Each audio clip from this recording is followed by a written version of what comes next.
I found out real quick, I'm not my pocketbook. I'm not the car I drive. I'm not my apartment or my home. What I am is I'm a child of God.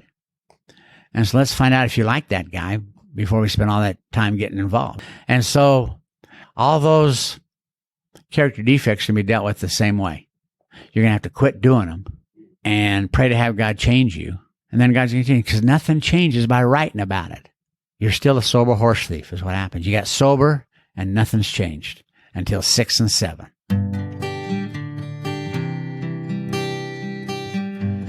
Well, hello, friends of Bill W. and other friends. You have landed on Sober Speak. My name is John M. I am an alcoholic, and we are glad you're all here, especially newcomers. Newcomers, that is, both to recovery as a whole and newcomers to this podcast. Sober Speak is a podcast about recovery centered around the 12 steps of Alcoholics Anonymous. My job here on Sober Speak is simple. My job is to provide a platform to the amazing stories of recovery all around us. Consider Sober Speak, if you will, your meeting between meetings. Please remember, we do not speak for AA or any 12-step community. We represent only ourselves. We are here to share our experience, strength, and hope with those who wish to come along for the ride. Take what you want and leave the rest at the curb for the trash man to pick up. Greetings from deep in the heart of Texas. That was the voice of Mr. Reno John A. that you heard at the beginning of this episode, and you are going to be hearing so much more from him in just a moment. But first things first, this episode is brought to you by, sponsored by, if you will, John and Joshua and Anna Lee and Tanya. Do you know what John and Joshua and Anna Lee and Tanya did? Well, they went to our website, soberspeak.com. They clicked on the little yellow PayPal tab and they made a contribution. Thank you, John and Joshua and Anna Lee and Tanya.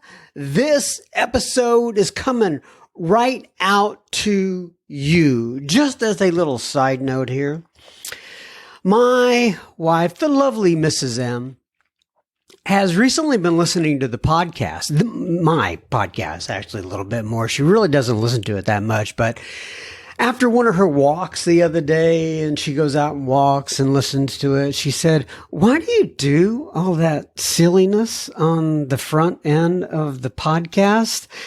And I said, "I really don't have a good answer for that."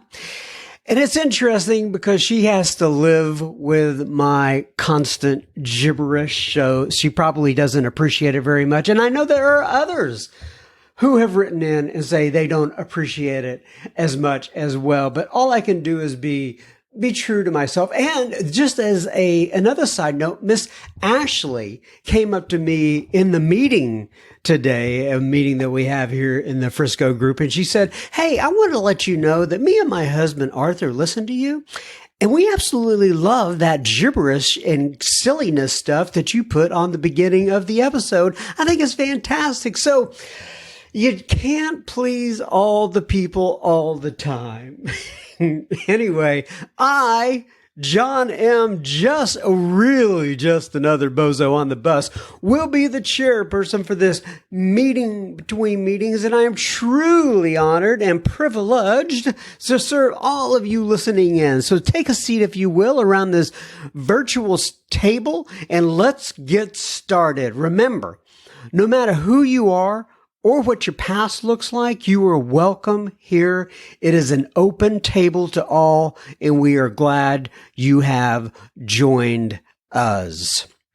If you haven't been, by the way, this is just another little side note. I started to record this episode today, and I don't know what the heck firmware is on a PC, but it threw off my mojo. In other words, I sat down and I'm ready to record an episode, and firmware needed to be updated, and firmware was just really a pain in the backside, if you know what I mean. But nonetheless, if you haven't been to our website lately, please venture on to that particular location. The lovely Mrs.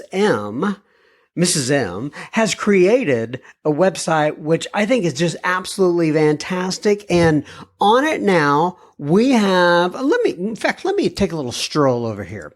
So if you go to the website, soberspeak.com, and then you click on blog, you will notice that you have a combination of selections, all posts, transcripts, and listener contributions.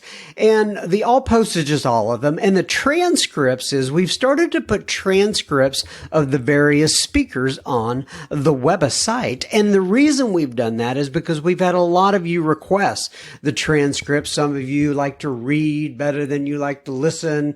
And so we put the transcripts on the website. And then the other piece though, which I'm really excited about, it's called listener contributions. And so we've had a couple as of this recording, as they say. I've got two up there. One from Rebecca T, who talks all about Bill C's episode number 113, steps 1, 2, and 3 of Alcoholics Anonymous. And we also have Greg P on there, which writes a blog on episode number 187, which is Matthew M's The Surrenders, steps 10 and 11. And they both did an absolutely fantastic job. And guess what? We have more coming in that I know that we actually have in the queue already, and they will be released soon. But it's from Catherine and Suzanne and Kathy and Mr. Jim. And if you want to get in on the fun and write a blog for the Sober Speak blog, email me at John, John, at soberspeak.com, and we will be happy to let you write something for the website. And I'll give you a little bit more direction when you email me in. But I'm just so happy, thankful, joyous, whatever it is, to have you guys contributing to the website and being able to post your thoughts on the website. I think it's absolutely fantastic. So thank you very much for all who have contributed and all of those who will be contributing in the future. All right, now on to Mr. Reno John A. with steps 6 and 7 of Alcoholics Anonymous. This would be a great one to write a blog on, by the way. But nonetheless, Reno John and I recorded this while we were at the Texas State AA convention in Fort Worth, Texas recently. You'll hear us talking about the setup in the room and on the front of this episode. And an interesting side note, his lovely bride Patsy was with us in the room. In fact, she makes a couple little cameo appearances on the episode. But John addresses obviously steps 6 and 7. We're going to talk about relationships, sex, always a fan favorite, progress, not perfection, secrets, and honesty, and much, much more. Ladies and gents, without further ado, I present to you Reno John A. addressing steps 6 and 7 in Alcoholics Anonymous. Enjoy, and we will have plenty listener feedback at the end of this episode. Okay, everybody, so we are sitting here again, one more time, uno más tiempo, with Mr. John A., also known as Reno John. So, John, why don't you go ahead, introduce yourself, give your sobriety date if you wish, and tell people where you live in this great land of ours. Thank you, John. My name is John. I'm an alcoholic, and my sobriety date is a gift from God and the Fellowship of Alcoholics Anonymous. I haven't had a drink of alcohol or mood-altering drug since October 7th, 1981. And moved to Dallas in 83, living currently in Arlington, Texas, about 5 miles from the Cowboys Stadium. So that's where I'm at today. So Back to Basics, my home group, by the way. Back to Basics. And I think that is different from the last time Yes, we it is. right? COVID created a lot of things, and we formed a new group. Went Skype only. Then we started having live meetings. Today we're having live meetings 7 days a week at Back to Basics on Arkansas Road in Arlington, Texas. In fact, we're having a speaker meeting tonight. June 10th is Founders Day. Yeah. But at Back to Basics, we call it B2B. We're having Founders Day every Saturday in June at 7 p.m. And tonight we have Don J. got sober October 15th, 1958. So he got 63 years sober. Next week we have Bob R. He's the newcomer. He's only got 45 years sober. I can tell you a lot about Bob, one of my closest friends, but he'll be there next week on the 19th of June. And then Bob C. is the wrap-up. Bob, as you know, got sober in 1962, so he's come up on 59, 60 years sober. Oh, yeah, Bob C., yes. Yeah. Yeah, I've had him actually on the podcast before. So we're excited. We've got a heck of a format for if you're in around the Arlington area in June, then you want to be at the Founders meeting Saturday night in Back to Basics. And then next month, we really got it because it's ladies' Which night. actually may be when this episode gets released. Yeah. So 'Cause that's ladies' night on Saturday night. Ladies' night. I've got all ladies speaking on Saturday night. We got some Hillary, Hillary R. Yes. The singer, Yes, singer. yeah. She's going to be there. We got Linda from Harbor Group's going to be there. We got a great ladies' night coming up in July. So It's ladies' night. Dun, favorite dun, time to go out dun. drinking, So, All right, so let's go ahead and explain our setup here because this is unusual for me. So you've been over to record with me at my house before in what I call the studio, which is basically my guest bedroom. Right? And I've also referred to, quote, Studio B as a venue we have. Not a venue, my condominium that we have when I'm up in Crested Butte and I record people up there. So this would be what we call, I guess, Studio C. And what Studio C is that we are at the Texas State Convention in Fort Worth, Texas. I came out here to stay for the weekend. And John, as he mentioned, lives in Arlington. He has driven over. He's going to pick up Don J tonight and take him back. But we're sitting here in my hotel room. And the thing that is unusual about it is I have these mics mounted and it is on, what do you call it? Just the drawers, if you will. And so, it's unusual. I'll put it that way. And I'm hoping that these mics stay in place for our entire interview. But I'm so thankful you made it out. And we have a guest. And if you will come over here real quick, Miss Patsy. John's wife is with us. Time. Yeah, she was in my house last time. And just say, hi, Sober Speak listeners. Oh, howdy, Sober Speak listeners. Yeah, howdy. Yeah, that's much better. she's a native Texan, She is. Waxahachie girl. Yeah. Just a country bumpkin. So Patsy is here with us and just kind of observing, listening to John tell his story probably for the umpteenth time. And I'm so glad that she came here to join us today. All right. So what do we want to talk about? So we talked about this a little on the front end, and we said, maybe it's best to go ahead and dive into steps 6 and 7 of Alcoholics Anonymous. Step 6, humbly asked him to remove our wait a sec. Did I get that right? Yeah. Humbly asked him to remove our shortcomings. And then I do this from memory. And sometimes well, here's the problem. Here's the problem, John. When these steps, my sponsor pointed out that what they've done for people like me, because I would be like on the 4th step. Wasn't the 4th step. It was the 5th step that bothered me. I didn't mind writing that stuff down, but I didn't want to share it with anybody else. That's between me and God. Not telling anybody about it. That's between me and God. I'll tell it to God, but I'm not going to tell another human being. That's none of their business. And he pointed out to me that I wasn't to decide who to take the 5th step with till I was done with the 4th. And he said, what they've done for people like you is they numbered these things. So you don't have to think about step 2 till you're done with step 1. You don't have to think about step 3 till you're done with step 2.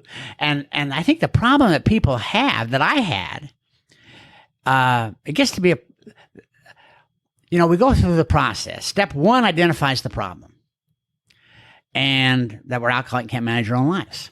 Step 2 is the solution to the problem of step 1. Coming to believe that a power greater than ourselves will restore us to sanity. Step 3, we turn our will and our life over to the solution we found in step 2. Very well organized. And then we have to uncover, discover, and discard. That's where 4 and 5 come in. So we go through that process of writing that down, making the 4 columns, writing it down, sharing with another human being. And that pain that goes through all that. And we've taken hours to do that, hours to do our 5th step. We're done. We think we're excited. We go home. We take the book down from the shelf and we talk about what it is. And then we say the 7th step prayer, and that's it. And the problem is we've gone through all that pain, all that work, and nothing's changed. Nothing changes in 4 and 5. We think it does. We think that if we can inventory these problems away, that if we write them down, peel the onion a little more, write them down, that we'll get well.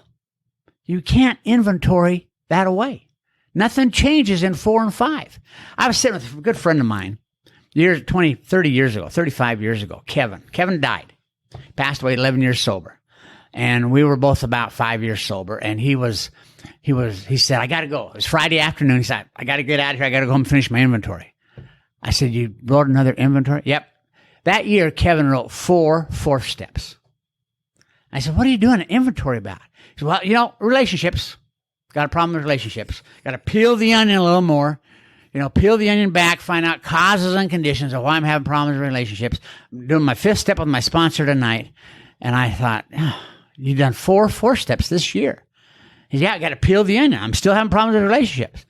And I said, well, you want me to tell you why you're having problems with relationships? Save you that inventory? He said, yeah, why am I having problems? So it's very simple. The reason you have problems with relationships, Kevin, is because you're a selfish, self-centered son of a bitch.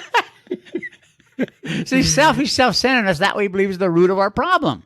And that's not going to change because you write about it. See, we learned how to change in step 1. Step 1, what do?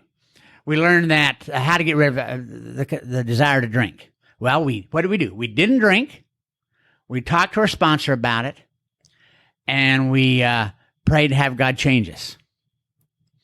Okay, we didn't drink. Well, we went to meetings, talked to our sponsor, and then prayed to have God remove that compulsion to drink. And what happened? God removed the compulsion to drink. So how are we going to change? Are we going to be able to inventory all those character defects away? I was sitting in a meeting, gals, shortly after Kevin's deal, and it was at Dallas North, and this gal was chairing the meeting, and the topic was finances. She just did an inventory on her finances because she was having troubles with her finances. She was trying to find out what her problem was with her finances. She was peeling the onion a little more, getting down to causing this why she was having problems with her relationship. With finances. And it got to me, I said, well, the reason you have problems with finances is because you're a selfish, self-centered son of a bitch. You like to spend more than you make. This isn't complicated stuff. Nothing's going to change. You can write about that all you want. Nothing's going to change. Right. You're not going to be an inventory your problems away. So, since we learned how to change in step 1, and I had a terrible time with sex. I did. I'll tell you, I had a terrible time with sex. In fact, after I came into Alcoholics Anonymous, I was reading in a book, or not in the newspaper, and it said that the average. This was in the 80s. Mm-hmm. The average, normal, healthy American male had 9 sex partners in his lifetime, and the average, normal, healthy female had like 6 sex partners in her lifetime. I read that and I thought, they got to be talking about it every 6 months. I mean, if that's average, I feel bad for those normies. Some of them ain't getting any. We raised that average up a whole lot. We just raised it up a whole lot. So if that's my condition, I mean, I'm sitting there, and I used to say, I'm the perfect guy to talk about this. Because prior to coming into Alcoholics Anonymous, I had this terrible sex problem. And after coming into AA and getting God in my life, I've really come to see that sex is a beautiful, sacred, holy experience, really. Something that should be enjoyed and shared by the three people involved. Let you know where I am on that deal. How am I going to be different? How am I going to change? Am I going to be able to write about that? I mean, 6 and 7 is where the change takes place, not 4 and 5. And we think it is. We think we're going to inventory that problem away. And by the way, until I get that sex deal fixed, I don't have a shot at having a healthy relationship. So how am I going to change? How am I going to get that fixed? Am I going to be able to write about it? I tell you, I was sitting there talking to a guy, and how did I learn how not to drink? I go back to step 1. Well, I didn't drink. I attended meetings. I talked to my sponsor about it, and I prayed to have God change me. So if I'm going to get over that sex problem, what am I going to do? Well, I'm going to have to stop having affairs one day at a time. I'd rather write about it, wouldn't you? Right. Nothing will change. But you'll feel better. You feel like you're doing something if you write about it. Would you get sober? Let me ask you a question. Would you ever get sober if you wrote about drinking and continued to drink? No. So you're going to have to quit having affairs one day at a time, talk to your sponsor about it, and pray to have God change you. And so we think we can continue to have those affairs and write about it.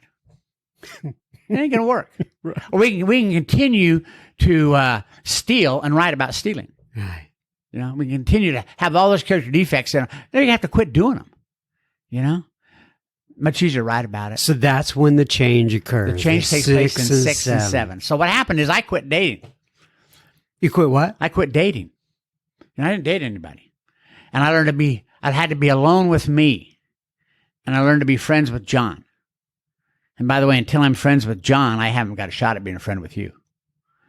And so I remember the first time I went to a show by myself. Went to see The Abyss. The Abyss, it was a great show. It was the first movie I went to by myself. The Abyss? The Abyss, yeah. Well, it was out then. It was popular. And I enjoyed it. And so I learned to be alone by myself and comfortable in my own skin by myself. Didn't have to be in a crowd with other people. And I wasn't lonely. I learned to be alone without being lonely. And then I learned how to learn to be friends with men. Because until I'm friends with a man, I don't have a shot at being friends with a woman. Where I can be in a relationship where sex isn't complicating the relationship. See? So I can be friends with men. And I start hanging out with men, doing things with men. I have some men friends today that I would die for. And I know they would die for me. As close a relationship as I've ever had with anybody. I've got 3 or 4 very close friends. And so I wasn't dating. People say, how long did you not date? I said, I don't know. I didn't date for a while. And then Christmas came. So do you recommend that to sponsees and such? That if you got a problem with relationships, stop it. Don't carry with you into the next one all the wreckage that you got with you in this one. Right. You can't do that. You got to stop. You're going to have to stop dating, stop seeing other people, stop doing things with the opposite sex or the sex of your choice. Right. Quit it. And there's that, I don't know, random number of a year, I have no idea about that. I think that I will tell you, when I got divorced, I'll never forget when I got divorced. I had 9 years sober, and I got divorced in October. And at Christmas time, I was at a Christmas party, and there was a guy at the Christmas party, and he had about 25 years sober and did the steps all around the Metroplex and was very well respected. And I was at his house, and we were talking. I loved the guy. And he said, how long have you guys married? And I said, well, we were married about 6 years. He said, well, it's going to take you 3 years to get through this. And I was shocked, and I was in a lot of pain. Then I had 3 years of this crap. And I was talking to my sponsor the next day, and I said, Gene said it'd take me 3 years. My sponsor said, well, John, I've got a lot of faith and confidence in you. I believe if you really work on it, you can drag that out to 5. And then he asked me, he said, why would you limit God and his ability to heal you? And tell him it's going to take you 3 years to fix me, God. So I don't know how long you can have to not date. I wouldn't put a year on it. I wouldn't put 6 months on it. I wouldn't put 2 years on it. I don't know. I just didn't date for a while. I have no idea how long it was. But I remember Christmas came, a guy invited me to his company's office, but he's a male friend, not in AA. But I befriended this guy. We were friends. He invited me to his company's Christmas party. I went to it, and this was in the 80s, and 80, would have been 83, 84. And it was at this big hotel, and even back then, you couldn't smoke in the hotel rooms. You had to go outside on the balcony and smoke. And so I was smoking back then. I loved to smoke back then. And I was smoking out on the balcony, and a gal came out. She smoked, so we bonded. We're out there smoking and talking. Her name was Nancy, and we had a good time. I got her phone number, and She was on another balcony? no, she was on the same. She was at the party. She was Oh, at the okay. I'm Christmas sorry. party. Yeah. We're out there on the balcony smoking. So I got her number, and I called my sponsor the next day, and I said, "How'd the party go?" I said, "The party went great. Had a good time. Met a gal. He said, "You did?" And I said, "Yeah, I'm thinking about taking her out. I think it'd be okay if I took her out." He said, "Well, let me just ask you one question. You think you can be honest with her? If you can be totally honest, you can take her out." And I said, "Well, I can be totally honest." He said, "I don't think so, but we'll find out." So we go out, and I said, "How do I ask her out?" He said, "Well, you call her up and ask her out on a date." Oh, God, that's hard. Any guy knows that's hard to do, man. The telephone gets to weigh 100 pounds when you pick that phone up and call her. And I said, "Well, that's not the way I do it. I like to know where she's going, then I will appear where she's at, you know?" And in AA, we're very territorial. We always sit in the same place. So I'll be here. I'll see her, spot her. Here it is Saturday night. She's sitting over there. I'm sitting over here. The next day, I will be back here, the same group, 7 o'clock meeting, Saturday night, and I will move a little closer. Next week, I'll be back, move a little closer. Next week, I'll be back. So it takes me about a month to get over there close to where she's at, and then I'll talk to her, find out where she is, go to coffee after. 10 of us at the coffee table. She's sitting at this end of the coffee table. I'm at this end of the coffee table. Every week, I start to move a little closer down to the end of the coffee table. Finally, about a month later, I ask her out. It takes me 2 months to get a date. And she says yes, and we go out. I said, no game plan, no more game plan. You're going to be honest. You call her up, ask her out. So I called up, asked her out. She said yes. So we got on this date. We did everything the first night. We had coffee. We had dinner. We went to a movie, and we went dancing all the first night. Nothing to do on the second date. We did all the first date. Took her home at 2 o'clock in the morning, dropped her off. Didn't have to ask to come in for coffee. You ever notice alcoholics are the only people who drink coffee at 2 a.m.? Nobody else wants to go to bed. Here for a cup of coffee? Can I come in for coffee? You got coffee in there? Just dropped her off. I was so excited. I went home. I was 2:30, got home. Called my sponsor, 2:30 in the morning. I said, "Well, I'm home." He said, "Are you alone?" I said, "Yeah." He said, "The only time I want you to call me at 2:30 in the morning is when you're not alone." So I started dating Nancy. We just dated. Yeah. We just dated. And I learned a lot. I learned how to keep my mouth shut. You know, I have the problem. I like to make statements that have long-term ramifications based on a short-term emotion. Say that again. Long-term ramifications based on a short-term emotion. I get it. So on that third date, the third date conversations we like to have. I don't know how yours went. Mine always went something like this on the third date. "Well, Kathy, this is progressing much faster than I've ever had happen before. Never in my life has this happened. I got to tell you, when I asked you out, I really wasn't looking for a relationship. But I guess this is a God deal."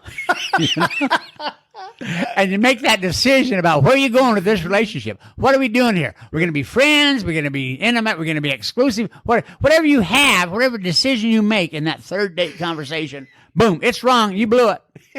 You can't, I don't know how to fix that. It's over. You might as well just say, "Well, we screwed up. Have a good life," and walk away. Because you can't fix that. No matter what you decide, it's wrong. I got friends I sponsor. They come to me and they say, "I'm dating Susan." "Yeah, I saw you were with her Friday night." "Well, we went out Friday night. We went out Saturday night. We went out Sunday night. Monday, we had that talk, and we decided we're just going to be friends." "Really?" "Yeah, you decided that. You're just going to be, yeah." "Well, you blew it." "What do you mean?" "Well, what happens if God wants you to be more than that?" Mm-hmm. You can't. Because you decided to just be friends. Mm-hmm. Other guys I got, they come to me and they say, "Well, I've been seeing Karen, yeah, I saw it. We were with her Friday. Yeah, went out Friday, Saturday. We've decided, John, what we're going to do. We're just going to be, sex buddies. No emotion, no commitment. Right. When one of us gets a little anxious, we just sex buddies. Really? Well, you blew it. What happens if God wants you to be more than that? Right. You can't. By the way, I've never seen that work with no emotion. No, I haven't either. It's a good thought, but it just doesn't work. Right. Doesn't work, All that friends with benefits. So you got to keep your mind. You're going to have to let God make that relationship what God wants it to be, not what you want it to be. In step one, you admitted your life's unmanageable. You can't manage your own life, so let's manage this relationship and decide what we're going to do. What are we doing here? No, keep your mouth shut. Mm-hmm. So we just dated. We never had that conversation about where are we going with this, what's happening, and so we and I learned how to be honest, which was totally unexpected and totally came out of collapse because it was one of those times when my sponsor had told me that if you have a date, you got to ask her out at least 5 days ahead of time. And by the way, ladies, if you're dating a guy and he didn't ask you out 5 days ahead, don't go. Don't go. Because he's shopping. He calls you up Saturday and wants you to go out Saturday night. Don't go. He's been shopping all week. You win by default. And that's same thing with the guys. I used to ask a girl out 5 days ahead of time. And then the girl would say, well, John, I live one day at a time. Call me Saturday. Don't call, guys. Don't call. I want to promise you, you'll call her, she'll have plans. I'd call them and they'd say, I'm sorry, I have plans. No, you don't plan ahead. One day at a time, right? You don't plan. Well, he just asked this morning. You should have called a little earlier. Don't do that. Don't do it. We were going to get involved in this romantic relationship and be totally committed, and we can't plan ahead 5 days. Give me a break. So I asked her out on Tuesday to go out on Saturday. She said yes, so I'm excited. I planned it Saturday because we get paid on the 1st and 15th. The 15th fell on Sunday, but, they always pay you on Friday. Right. When the payday falls on the weekend, by God, they should pay you Friday. And they always did. I went Friday to get my paycheck. Office manager says, well, the paychecks, they come from New York. They didn't come in. Oh. So we'll pay you Monday. No. No. I got a date tomorrow night. I got to have my check. I need my paycheck. Well, they don't come in. You get paid. No, they check your employee manual, John. I hate those employee manuals. It says real explicit in there. If payday falls on weekend, you get paid the following Monday. She says, they'll be in here, probably in tomorrow, but we'll distribute them Monday. When they come in, we distribute them. They usually come in on Friday. We distribute them Friday. They didn't come in, you get paid Monday. Now I'm so screwed up. I got to leave. I leave the office. I go home. I always do the worst thing when I'm in all that anxiety is I seek isolation. Worst thing you can do is seek isolation. I stop, buy a carton of cigarettes, pack a Diet Coke, go home, lock the door, pull the curtains, drink my Diet Coke, smoke my cigarettes, and think about it. I got a date. I only got $7. I only got $7 in my pocket. I got a date with Nancy. What am I going to do? I don't know what I'm going to do. So I'm smoking cigarettes, thinking about 6 o'clock. I have an intuitive thought. God blessed me with an intuitive thought. There's a Tom Thumb right next to where her apartment complex is. Back then, Tom Thumb would cash a check for $100. I'm going to stop on my way to pick her up at Tom Thumb, write a check for $100. They'll give me $100. I'll take her on this date and and we'll have a great time on the date. Monday morning, they can't cash the check on Saturday. Monday will come. I take my check to the bank. I got it solved. I'm feeling so good. I can go to a meeting now. So I go to a meeting. I'm at Dallas North. My sponsor's there. Not his home group. He should not be there. I avoided him. I want to talk to him. Getting ready to leave to go home right after the meeting. He grabs me and says, what are you doing? I said, nothing. He said, what are you thinking about doing? Well, I got a date with Nancy tomorrow night and only got $7. He said, well, it's going to be a short date. I said, I got it figured out. He said, what are you going to do? I said, well, there's a Tom Thumb right next to me. I'm going to go. No, wait a minute, John. I know what you're saying. You can't go on the date. Right. What do you mean I can't go on the date? Remember our deal? You could take her out as long as you're honest. You're not being honest. So what do you mean I'm not being honest? I'm being honest. No, you're not. When you cash that check at Tom Thumb, you're promising Tom Thumb you have that money in the bank. You don't have that money in the bank. You're lying to Tom Thumb. You're a liar. You're lying to the money. You're stealing money from Tom Thumb. You're not only a liar, you're a thief. She deserves better than that. You can't go. So what do I do? You call up and tell her you can't go. What happens when she asks why? You tell her you just can't afford to take her out. Oh my God, not me. Oh, no. So I thought, well, it's Friday night. She's a single gal in Dallas, Texas. She's not going to be home. I'll leave a message on her machine. So I call her up. She answers the phone. I said, what are you doing home? It's Friday night. What are you doing home? She says, nothing. Why? What's wrong? I said, well, about tomorrow night, I can't go. She said, okay. So I said to her, I said, see, she's now alcoholic. She doesn't need to know why. So I asked her, I said, well, don't you want to know why?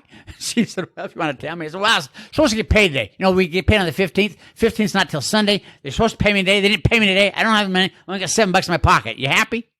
She says, well, you saying you don't have any money? That's right. I didn't get paid today. Should have got paid today. Don't have any money.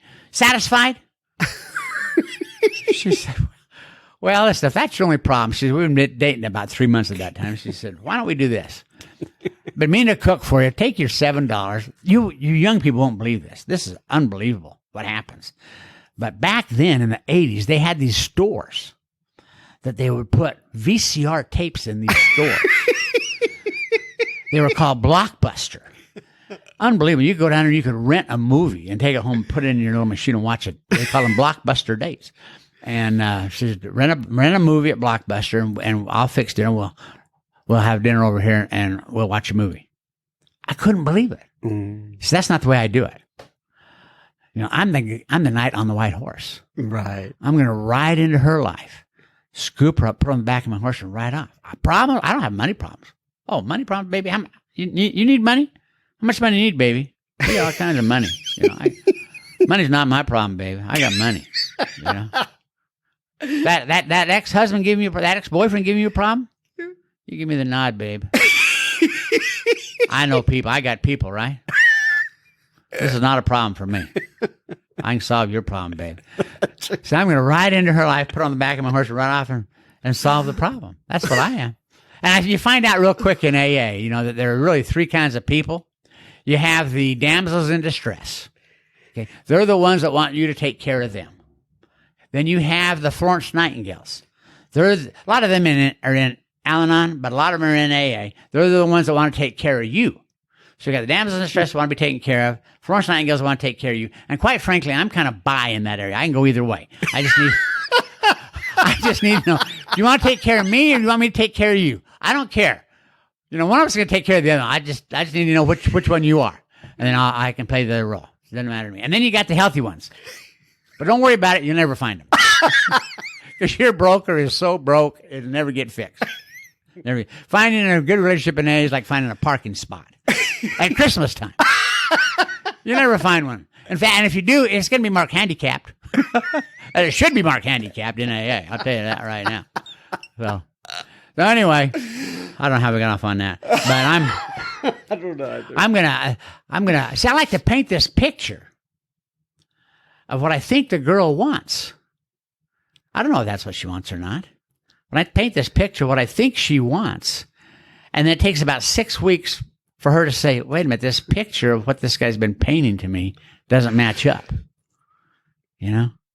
And so that's why relationships last 6 weeks. They're totally built on lies. Mm-hmm. You know? When it comes to money. I found out real quick, I'm not my pocketbook.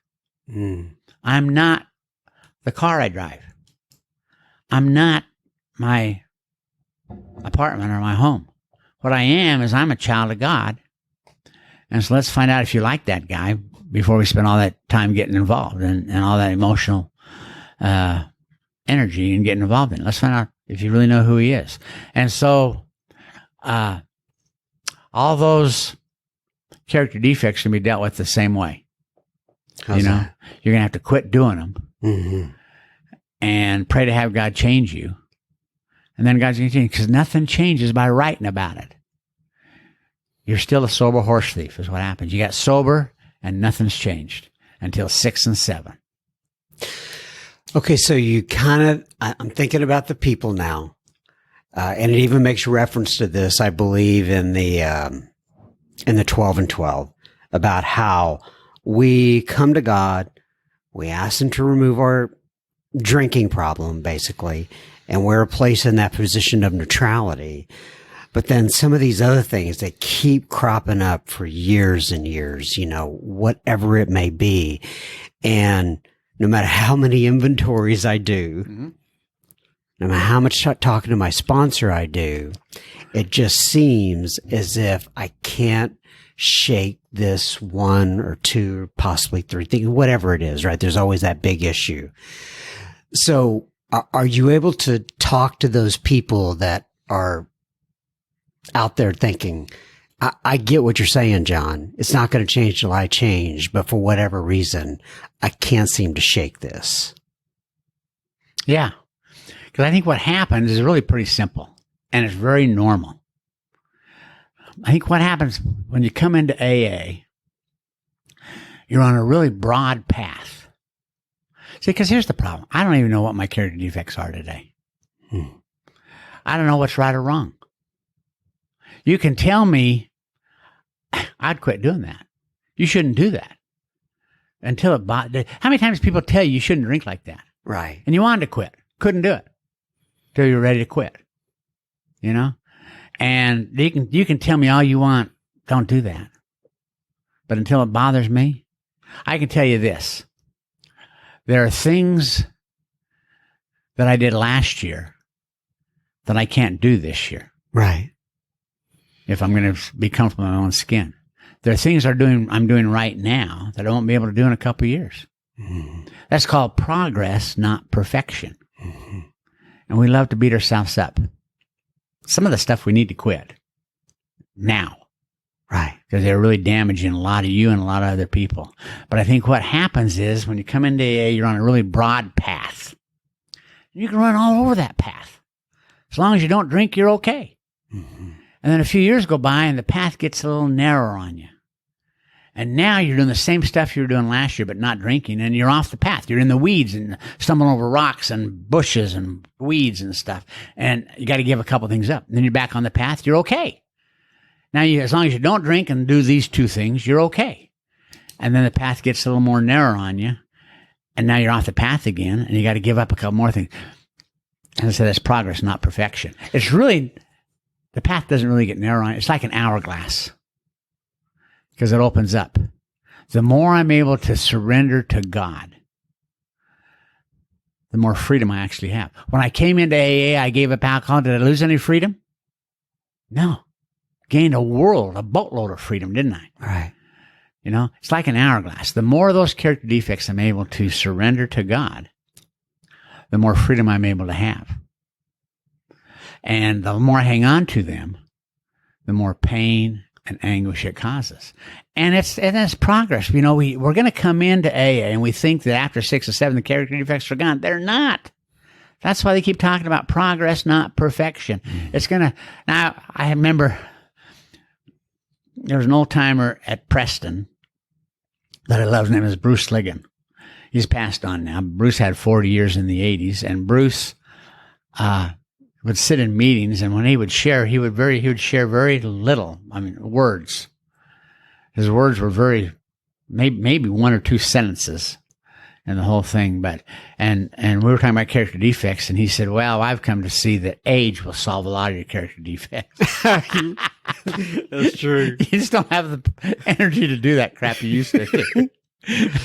And that's true. As you get older, your age is going to solve a lot of those character defects. But what happens is that because that's why it says entirely ready to have God remove these character defects. Mm-hmm. And I want to tell you, I've never met a guy who was entirely ready to have God remove his character defects. We think we are. We may say the prayer. We may act like it. Mm. And we're not. Mm-hmm. And I think God knows that's why it goes back to progress, not perfection. And I, quite frankly, don't have a clue what my character defects are today. I know that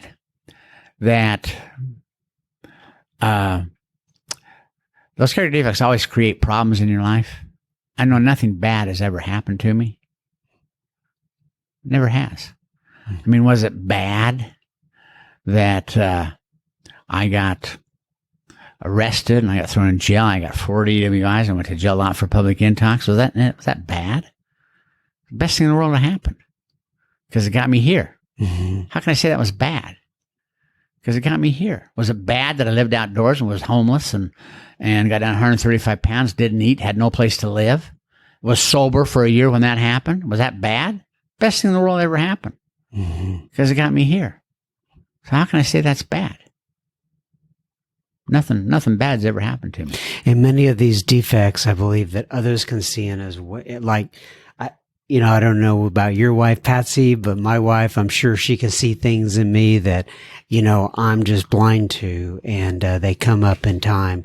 So, and one more thing I wanted to talk to you about. And so what I was thinking about when you were sharing were secrets. Okay. And when I say secrets, how these things kind of blend into one another and getting rid of those character defects. And maybe there are those things that we do have a hard time shaking, but I see people keeping secrets and not sharing them with a sponsor or somebody else, some confidant. Have you run across that? Jeremy? Yeah. And the solution to that, because we're as sick as our secrets. And step 10 is where that comes into place. Because step 10 keeps the wreckage of the present from becoming wreckage of the past. And, we don't have the time probably to talk about 9 and 10 today. But what happens is that you've got with somewhere, and this happens to everybody I know. And you want to talk about secrets. This happens to everybody I know, somewhere between 5 years and 10 years of sobriety. I think what happens, you become the ash you really are. Right. Happened to me. And you wake up between 5 and 10 years and you're in more pain than you ever were in your life. And you think, what the hell? I've worked the steps. I've done this. I've spoke here. I've done that. I've sponsored people. And my life's a mess. And it's a whole nother, and that happened to me at 9 years sober. And I was speaking that weekend at Tri-State Conference in Louisiana, Bossier, Louisiana. And I woke up, I'm supposed to speak Saturday night, at the banquet, 2,000 people there. And I woke up Saturday, I'm just dying. Gave a terrible talk. Absolutely terrible. In fact, I ran into a Catholic priest that's 6 months later said, "What's wrong with you? You get terrible talk in Bossier." I said, "Yeah, you'll hear about it tonight." And what happened to me started, that was in 1988. And what happened to me started, that was October of 1988 when I was speaking at Bossier. What happened to me started in October of 87. And I found out that it takes me 1 year, it takes me 1 day to screw up my life and a year to accept it. Right. And what happened was in October of 87, that's when the stock market crashed. Remember that? Young people don't remember that, but the stock market fell a third. We lost 35% of the value of the stock market in 1 day on Black Monday. And I lost a little money when that happened. Not a lot. I didn't have a lot in the market. And if I'd have talked to my sponsor and did what he did, which was nothing, then I would have been fine because the market came back and by Christmas time it had recovered everything it had lost. But I didn't do that. I'm smarter than that. I'm a smart guy. And so I liquidated everything I had in there and started to play stock options to get back the little bit of money I'd lost.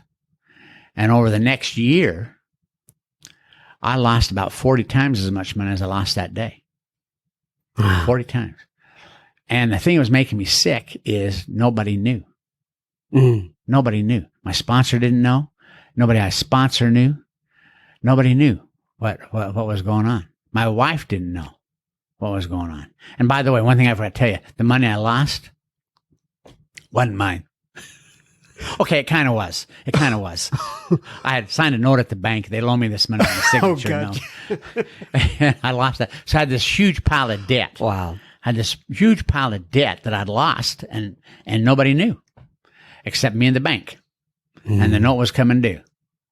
And I was in a lot of pain and worry about that because of that secret. And so I went home, got home, talked to my sponsor the next day, Monday, told him all about it. He shook his head and he said, He said, well, and he always says this, and I hate it when he says this. When I go to him with a problem, he always says this. Well, I got no magic. And that's what I want. Right. I want magic. I want you to give me the secret code word for AA that's going to solve this problem that I don't have to humiliate myself. That's right. You know, I want the magic. And he said, I got no magic. All I know is the steps. And so he said, you need to write an inventory. Now, this is not a 4-step. This is not where I go back and I write what happened to me when I was 3 that makes me buy stock options when I'm 30. That's not what this is. Mm-hmm. This is a 1-year annual inventory it talks about. What have you been doing the last year? What secrets do you have the last year? Mm-hmm. And so I went home and wrote about it, met with him the next day, read it to him. He shook his head and he said, well, you're going to have to change. So I had to go and kneel down and pray to have God change me. And then I had to go take the action to go to the bank, let the bank know I wasn't going to do it. I had to tell my wife about it. Now, that's a real deal because here you got a situation where we're in Dallas, Texas, which is a community property state. And they always say that's a pretty good deal because you got half the spouse's assets, right? They do. You have half the spouse's assets. That includes half the spouse's debt. Oh, no. So I got to go to my wife. She thinks we're doing fine. I got this huge pile of debt. And tell her I got this debt over here. Mm. So she was in, I went home that night on Tuesday and I made an appointment with her on Thursday. I said, I want an appointment. You want an appointment? Yeah, I want to meet with you at 8 o'clock. Because I wanted to do it after she'd eaten. Because I didn't want her hungry.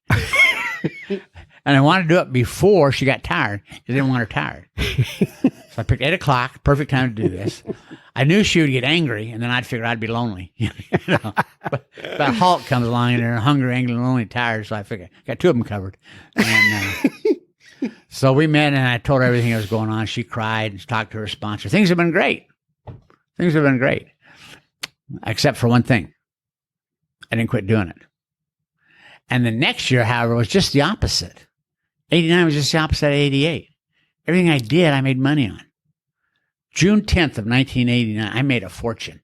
I made more money on June 10th than I'd made my entire life. Founders Day. Yeah.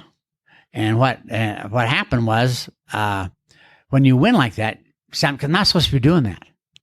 I'm not supposed to be playing those options. And so I got to wait. This was a hard thing. You're going to get caught no matter what you do. When you win or lose, you're going to get caught. Because you win, you got to file your taxes, and they say, wait a minute, we made how much money? Where'd that money come from? So you got to tell them. Right. And if you lose, then you got to tell them. So you're screwed no matter what you do. When you're doing sneaky stuff, Bruce Liggin called them schemes. I was a schemer. Mm-hmm. When you're doing those little schemes, you're screwed. You're going to get caught one way or the other. Mm-hmm. And, but I made all this money. And so I had to tell her. So I liquidated everything. What I did is I took all my money. I paid off all the debt. She was in Chicago on business. Paid off all the debt. Put all the receipts in a manila envelope. Put a deposit slip in the manila envelope. She came home from Chicago. I picked her up at the airport Saturday. We went home and I said to her, I said, come into the living room. I have something I want to share with you, honey. See how we share? Sure. Yeah. And she looked at me and said, what did you do? I said, well, sit down. I handed her the envelope. She opened it up and found all these paid receipts and big deposit slip. She said, oh, what happened? And I said, well, honey, Tuesday, God told me to buy. And she cried, so I'm supposed to leave you. And I said, I know. That's why I put the deposit in there. And everything would have been great because now I had all this money and no debt. Except for one thing. I didn't quit doing it. Mm. And so we separated in August. That was in June. In August, we separated. We got divorced in October. She was 30. We have a 6-day cooling off period in Texas. It was 61 days. She had the paperwork ready, man. As soon as we separated, she filed it, and we were divorced 61 days later. And very painful. I couldn't figure it out. I was totally blind to figuring it out. And I learned a lot in that period. That was some of the biggest growth in my life because I found out that, when you're climbing a mountain, you can't see the mountain you're climbing. You can see all the other mountains around you, but you can't see the mountain you're on. You know? That's why you got to have a sponsor. You know, because your sponsor's not on your mountain. He can see the mountain you're climbing. And I couldn't see the mountain. I couldn't see the problem. Could not see the problem. I had to talk to my sponsor about it. And I said, I can't believe she's divorced me. Look at all the money. I mean, yeah, I lost a little bit of money last year, but if the years would have been reversed, if I'd have made all this money last year and lost that little bit this year, hell, I'd be writing books. They'd have me on the Today Show telling them how to make $1 million in the stock market. You know, they'd consider me a financial genius. I don't understand this at all. My sponsor said, well, he said, I don't know what the deal is. He said, why don't you go home and we'll use the Benjamin Franklin approach, write down on a piece of paper, write a line down the center, put all the positive things buying stock options done for you on the left side, all the negative things that's done on the right side. See if you can learn anything. So I went home, and on the left side, the positive stuff, I had one benefit. I made a little bit of money. That was it. Made a little bit of money. But what did it cost me? On the right-hand side, it cost me my marriage, it cost me my home, it cost me my wife, it cost me my job, They fired me at work. Now, at that time, I was running the largest sales organization in this insurance company in New York, in the country. And they fired me. They had to, because this was my schedule. Now, I'm 9 years sober, and I can see nothing wrong with this behavior. I can't see the mountain. I get up 5 o'clock in the morning because I got 3 newspapers I got to read. Because I got to decide what I'm going to... See, you young people don't know this, but back then, in the 80s, they actually took the news, they would print it on paper. And then they would drop it off on your doorstep at 5 in the morning. You couldn't pull up your phone and look at stuff. So I'd get up, and I had 3 newspapers I read because I got to decide what I'm going to do. I go to the office, get there at 8 o'clock because I got 3 stockbrokers I'm calling and working with. I'm on the phone talking to them what I'm going to trade. The market opens at 8:30. By 10 o'clock, I'm like a drunk needs a drink. And I got all these guys. I'm there to help. I'm of no value at all. By 10 o'clock, I got to leave. I go home. Turn on the TV because I'm watching CNN, FNN, headline news, watching all that ticker tape going across the bottom of the screen, calling a stockbroker, making trades. I'm a nut, you know? For a year, they had to fire me. I was no value to them. My wife comes home. She wants to go to dinner. I'm saying, honey, I'm tired. Been working all day. Let's order out. So order out. Can't even leave the house, you know? And that's hard to do because I'm watching CNN, and that's hard watching those channels because she knows if I'm watching those channels, I'm in the market. Not supposed to be in the market. So I have to wait till she goes to bed. Then I click the channel off. Right. And turn it over there and stay up to 2 o'clock in the morning watching that stuff. You know? Go to bed at 2 o'clock, get up at 5 o'clock, start my day all over again. I'm 9 years sober. I can see nothing wrong with that behavior. Do you think I ever called my sponsor that year? No. Never called him once. Do you think I was of any value to anybody I sponsor that year? This is the phone. They would call me. I'd say, you okay? Yeah, good. Call me tomorrow. Click. Hang up the phone. Right. No value at all to anybody. Ton of secrets. If at one time, just one time, I'd have called my sponsor. He said, how's your day going? And I told him what I did today. Told him that schedule of what happened. It would have been over. It would have been done. Not one time. Ton of secrets. Nobody knew what was going on. Nobody. And we get sick of their secrets. You know, and all that stuff. What happens is step 10 is really a review of the first 9 steps. That's what happens. John. Yeah. I absolutely love it. As usual, we went down some rabbit holes, which I absolutely love. But we're going to get back together again, and we're going to record some more. Can you come say goodbye, Patsy? Just I don't know why. I don't know if y'all want me to say what I was thinking. Well, yeah, go ahead. Say what you were thinking. I would love it. What were you thinking? I've seen the guy on the white horse myself. No, he's a great guy. He really is, and he believes all the stuff he tells you. He loves people, and he loves his wife, and now he talks about her once in a while instead of. This is the good one. We've been together 30 years, by the way. Wow, 30 years. 30 years. Yeah. This is the new one. This is the one that left me. Right. But this is something, you had to learn everything you had to learn in order to get here. And same with my wife. Yeah. I get it. Okay, I'm going to read from page 164. It says, abandon yourself to God as you understand God. Admit your faults to him and to your fellows. Clear away the wreckage of your past. Give freely of what you find and join us. We shall be with you in the fellowship of the Spirit, and you will surely meet some of us, like me, and Reno John, and Patsy, as you trudge the road of happy destiny. May God bless you and keep you until then. Once again, John, thank you so much for spending time. Thank you, Reno, John, once again, and Miss Patsy for being along there for a ride and letting us have access to Mr. John A. for a short period of time there. We sure do appreciate it. Now, remember, everybody, we do not want you sharing your gossip. However, we would love for you to share this episode with a friend or family member. It may be just what they need today. Pause that little device that you happen to be on, click the share button, and send it on over to somebody that you think may benefit from that particular episode. And who would not benefit from that particular episode? Now, on to a little bit of listener feedback. And our first bit of listener feedback here comes from, well, it's actually a voicemail sent in from Rainey regarding Bob B. Here you go. Hi, John M. It's Rainey from the Isle of Wight, UK. Thank you so much for your service, your podcast. It's just wonderful. Just been listening to Bob B, part 1. He is what I would call a straight-up man, which means he speaks really openly and honest, and I really enjoyed his share. And especially when he talks about, you know, surrendering again for the second time, 8 years in, and finding God. And, you know, I can so relate to that.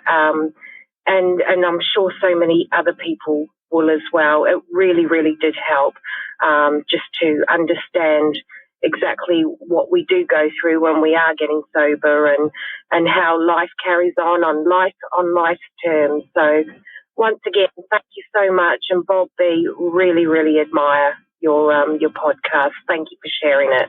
Thank you, Rainey, over in the UK. It is always wonderful to hear from you. I really appreciate you sending that in, and I know Bob B is going to appreciate it so much as well. You are correct. He is something special.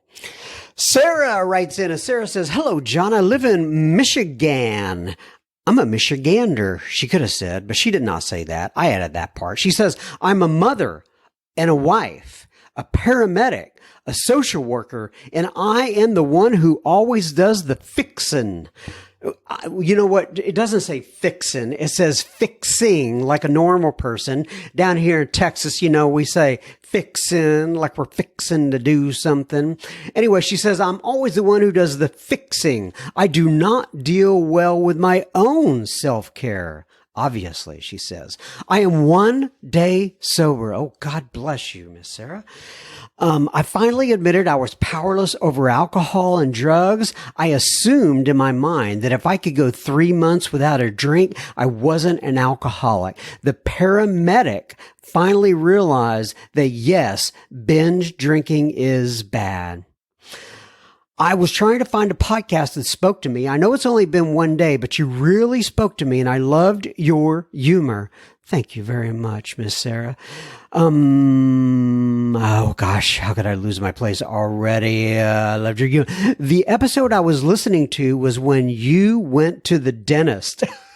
I forgot about that. Oh, there's another piece of, feedback coming up in a second about that. But anyway, she says, "I'm terrified of my new journey, but I'm ready to find my higher power, Sarah M." Well, God bless you, Sarah.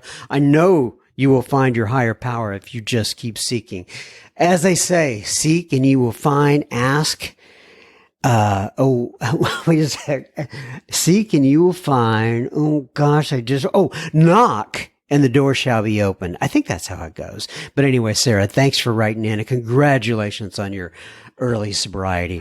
Tanya writes in, and Tanya says, "Hi, John. I just want to thank you for your podcast. I have been listening to it for a few months now. I don't have much of a story," that's what they all say, but everyone's got their story, "about years of drinking and trouble, but I do know that I need to stop for my health and my peace of mind." Well, that's your story right there, Tanya, and there's a ton of people just like that.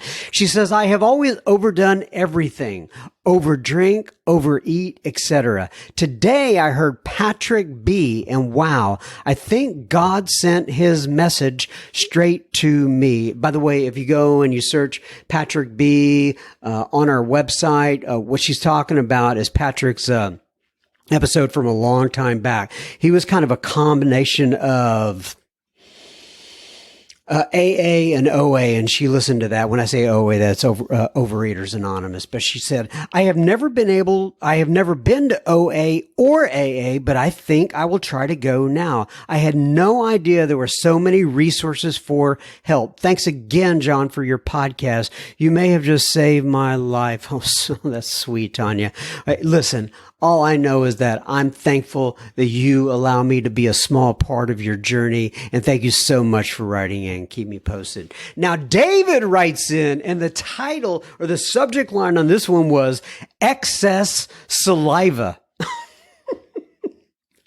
So he is talking about an episode where I talked about going to the dentist a couple, 3 episodes back. I don't even know which one it was on, but he says, oh, John, my brother, I'm listening to you describe your excessive production of saliva. Ugh, I have a thing about that. For whatever reason, when I'm talking to people who appear to have a lot of spit, when they speak, I get an uncomfortable urge to hawk up my own mouthful of saliva. I have to talk to myself in earnest and sometimes do not spit in front of them. Oh no, I'm thinking about it now. Excuse me, I can't even believe I did that while I'm talking about excess saliva. But anyways, there's a local news anchor who I perceive to always have a huge mouthful of spit, and I just can't watch him. I do have to thank you in this case, though, because I'm spreading gravel and my mouth is getting really dry, or at least it was. Now I have to think of a mouthful of spit and I don't have to stop what I'm doing to go into the house or get a drink of water. Keep up the good work, my friend. I enjoy your rambling, unlike some people like the lovely Mrs. M. Cheers, David. David A.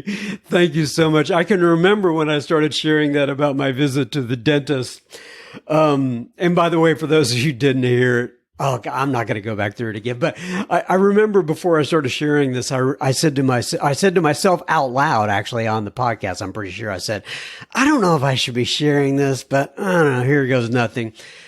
Michelle writes in, she says, hi, John M. I am a member of Al-Anon from MD. For those of you who don't know, that is Maryland. My husband is an active alcoholic, and I have been in Al-Anon in recovery since February 2nd of 2021. I've been listening to your podcast for a couple of months now, and it brings me hope that my husband will find his way into long-term recovery one day. I have always been into podcasts, and I searched Alcoholics Anonymous and iTunes podcasts, and that's where I found Sober Speak. I like Bill C., but the most recent one that I liked was Jennifer H.K. I won't say I resonated with the stories personally, but they helped me better understand the alcoholic disease and in turn help me increase my compassion for my qualifier. Thank you so much for your service, Michelle G. Well, thank you, Michelle, for writing in, and God bless you and your family. And I hope your husband does get on the right path there. DK writes in, and DK says, hi, John. I go by DK. So I asked him, he had written in, and I responded, and I said, is your name DK? He says, hi, John. I go by DK for short. It's Daring K, but DK is easier and cooler, I think. Well, I think it's cooler also. In fact, I think there is a DK, a football player named DK Metcalf, if I'm not mistaken. Anyway, a receiver up in Seattle. For what it's worth, I came across your podcast recently, a few months now, and yes, I resonate especially with one you did with Wayne H., hardcore atheist, Marine, finds God of his understanding. I share that one a lot, especially on my personal blog I play with, and I hope that's okay. Of course, DK, you can share that episode on your blog. He says, I'm an alcoholic trying to put my life back together here in a small town in Oregon, St. Helens. Oh, Oregon. So you're up near DK Metcalf, who should be in the Seattle area in the Pacific Northwest. Nonetheless, I digress, as I do many times. He says, I wasn't expecting an actual person when I signed up for your mailer. That's pretty cool. He said, I really like your podcast and enjoy them on a regular basis and spread the word as much as I can here in this little town, which is actually pretty heavily involved in recovery and all sorts of all sorts of things, but pretty heavily AA centered, which I like a lot. Anyway, thanks for making my day and being a person and not a bot when I'm signing up. And I hope to talk to you again soon. Have a great day, DK. Well, that rhymes, DK. Have a great day, DK. And you have a great day as well, my friend. Scott writes in, and it says, greetings from New Jersey. And he spells out in parentheses, Joyzy, Joisey. I think he is making a reference to what I say on the pod sometimes. He says, hello there, John. As my subject line indicates, I'm a grateful recovering alcoholic from New Jersey. I remember getting sober in the beginning of August 2012. However, I honestly do not remember if my last drink was the first, second, or the third. Those last few days were kind of a blur. I get it, my friend.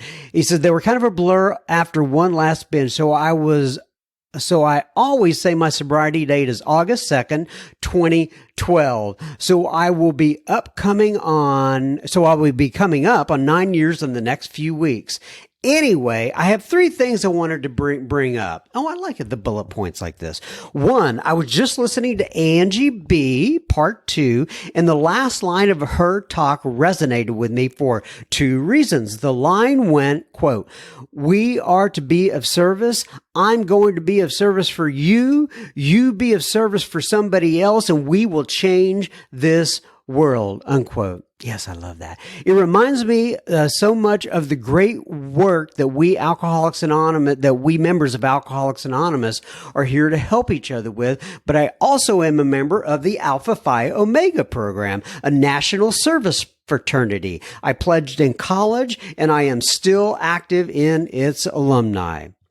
Bullet point number 2. I also had gastric bypass surgery in 2004. So I wanted to say to the member who had their surgery, you are not alone. I think he's talking about somebody who wrote in on the listener feedback here. He says, I remember a counselor talking to me way back in 2008 when I went to my first rehab saying something along the lines of that people who had gastric bypass surgery and alcoholism seem to be a growing concern among a percentage of those who have had the same surgery. I just wanted to pass along that piece of info. Thank you, Scott. Bullet point number 3. Lastly, over the past year, I seem to have been turning to food as my comfort, so much so that I've gained about 100 pounds. As I have been listening to the podcast, I feel like my obsession to eat is slowly lifting. It's small, one step at a time and one day at a time, but my boredom, snacking while I sit here working from home and listening to you and the speaker of the hour is easing my anxiety to eat and not snack as much. Thank you for all you do and keep up the great work. I apologize if this email has taken so long to get through, but I guess I had a lot to say and a lot to share. Oh, God bless you, Scott. You know, this is one of those things. You go out, you create a little podcast or something, and you never know what the unintended consequences are going to be. And in this case, I did not think about it helping with somebody and alleviating their boredom and snacking. And thank you so much for writing in, Scott. I really appreciate that. Amy writes in, she says, hello, I am newly sober, just over 2 months. I'm in Illinois. I found you by doing a Google search for AA speakers. I listen to a different episode every morning on my walk. I love all of the episodes that I've heard so far. People driving must think I'm nuts. I'm usually laughing or crying. Thank you for all you do and what your guests are doing. I'm really struggling with steps 2 and 3 right now, so I've been focusing on the step episodes. So thanks again, Amy. Thank you, Amy. And keep laughing and crying there. Let them think you're nuts. Mandy writes in, and Mandy says, well, you came and you gave, well, I'm taking, but I sent you away, oh, Mandy. So I don't know why I'm doing Elvis, doing Barry Manilow when I'm thinking about Mandy, but there you have it. Anyway, she says, hi, John, I'm 39 years old and I've been drinking since the young age of 12. My parents are both alcoholics, so drinking came very easy for me. I'm from Portland, Oregon. In high school, I dumped half my pop out and fill it with my dad's McNaughton's whiskey. I will bet you anything that I don't think that she says she's from Portland, but I bet she grew up in the Midwest, because when people say pop like that, pop, they're usually from the Midwest. Anyway, she says, I drink right alongside him and he had no idea because he was so wasted. I've drank pretty much every day since my late 20s.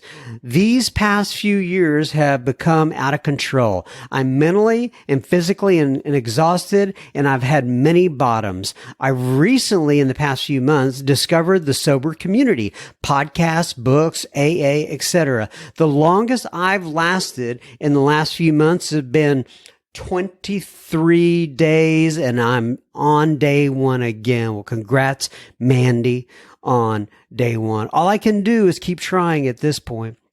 I found you, John M., on the Bubble Hour, and I've recently been listening to your podcast. She's talking about an episode that I recorded over there on the Bubble Hour. Gene, I really like Gene. Anyway, she says, I really enjoy listening, and it's becoming very helpful. Thanks, John. Well, thank you, Mandy. Well, you came and you gave, well, I'm taking, and I sent you away, oh, Mandy. I'm sorry, I bet you've gotten that like a million times in your life, or possibly you've not gotten it hardly at all, and I'm just the only weirdo who does something like that. Chitana writes in, she says, thank you so much for letting me know about what's involved in participating with the blog. Well, you're welcome, Chitana. And she says, at this point, I will not be able to help out. That's all right. But when that changes, I will contact you again. I will also let you know if anyone who may be interested. By the way, Julia Kay was the keynote speaker at the AA convention I attended, and that I went to here in person in Italy. I love her totem animal being a cockroach. She was wonderful and so full of energy. I bet she was fun to interview. Well, she was, Chitana. John, thank you for your service to the sober world. Your podcasts are wonderful. Blessings to you and yours, Chitana. Grateful alcoholic in Avellino, Italy. I hope I'm pronouncing that right. It could be Avellino, Italy. I think I just said the exact same thing with a really bad accent. Anyway, God bless everybody. That's the end of this one. We'll take this 1 week at a time. Hopefully I will be back next week. Keep coming back. It works if you work it.